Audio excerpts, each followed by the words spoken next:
this is Miss YTB, Pinay living in Sweden. Isasama ko kayo sa grocery ngayon. Nag-crave kasi ako ng dessert kaya bibili tayo. Dito pala sa Sweden, sa lahat ng municipalities ay merong grocery store na malapit sa bus at train stations. Kaya naman, pwede kang dumaan muna bago umuwi para bumili ng mga kailangan mo sa bahay. Alam niyo ba na dahil sa smart urban planning nila na to, nababawasan ang dami ng tao sa mga malls nila? No wonder na hindi siksikan at matao sa mga malls nila dito.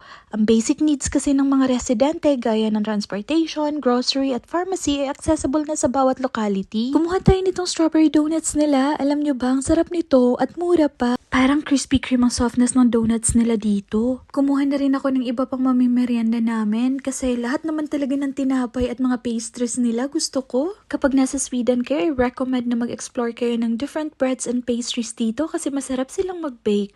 Pauwi na tayo at ang swerte ko ngayon dahil ang liwanag ng buwan at ang ganda ng mga ulap.